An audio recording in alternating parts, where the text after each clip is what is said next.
Hello students, in this video we will see how to calculate the frequency of the square wave generated on P1.5 using timer 0.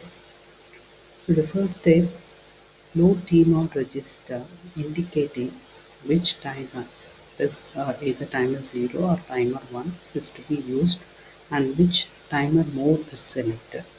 So in this program, timer 0 is selected. So I want to use 16-bit timer mode for square wave generation. So the value is 0, 1. So this value is loaded into T0 register.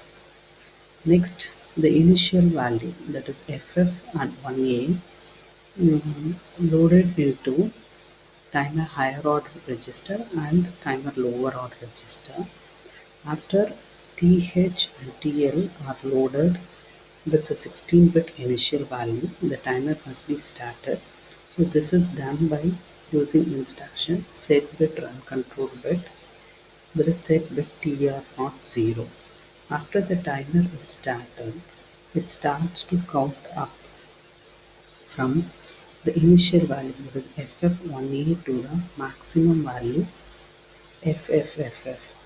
After that, it will roll over and your overflow flag, timer 0 overflow flag, will be set. So the overflow flag status is monitored using jump no bit instruction. If the condition is false, that is if TF naught is not equal to 0, it will execute the same instruction. Otherwise, your program control will come down when this flag is raised. So the one option will be to stop the timer with the instruction clear TR0 and the complement P1 to get high and low portion of the square wave, and next step you clear the timer overflow flag 0 for the next round and go back to loop 1. Let's debug the code.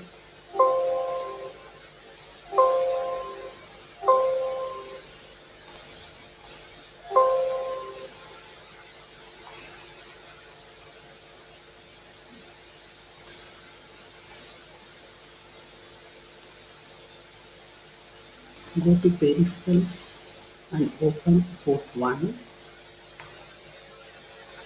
and open timer 0. So run the code step by step.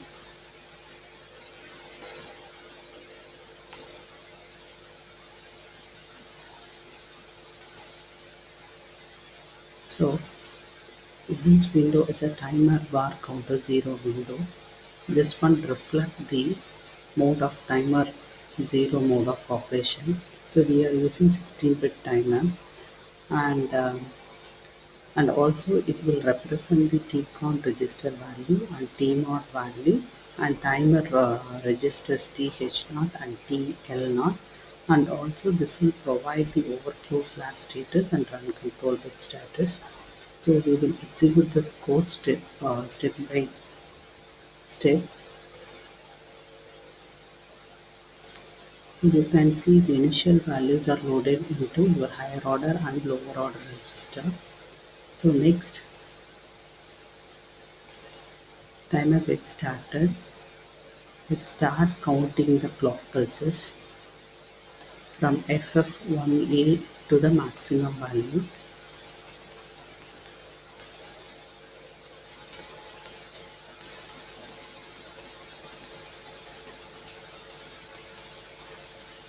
So you can see the value will be incremented here.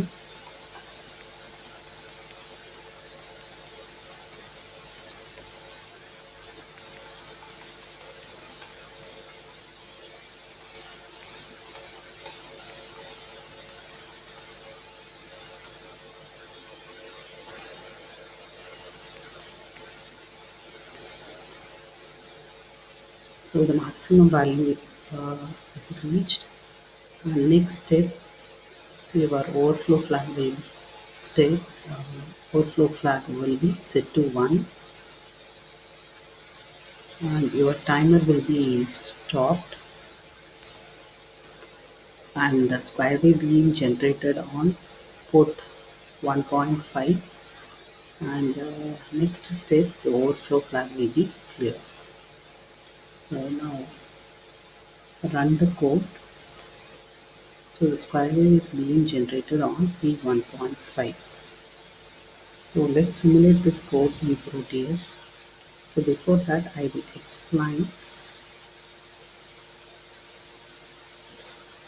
the how to calculate the frequency of square wave generated on P1.5.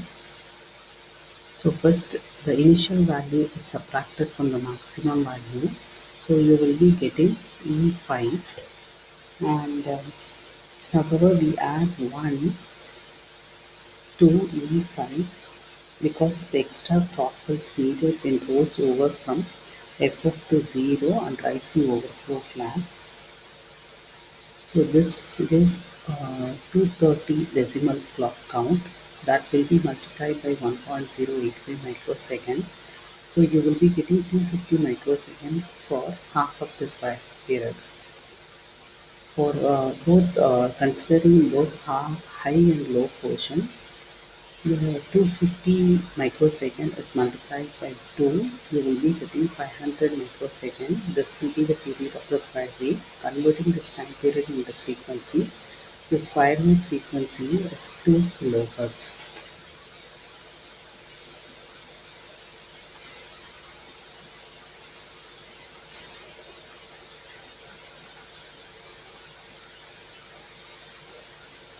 So we can check the waveform, square waveform on the oscilloscope. For that we just add to a virtual oscillator connecting channel A to P1.5. At the same time, to measure the frequency, connect VSM connector, this VSM connector timer device to the port 1.5, and you can see the frequency of square wave is being generated on P1.5. Let's run this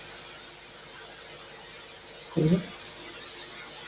So here approximately we will be getting 2 kilohertz frequency. That's the frequency of the square wave generated on P1.5 is 2 kilohertz, and calculating the time interval. So 5 into 50 microsecond. So 250 microsecond. So 250 microsecond plus 250 microsecond, 500 microsecond square wave will be generated on P1.5. Thank you.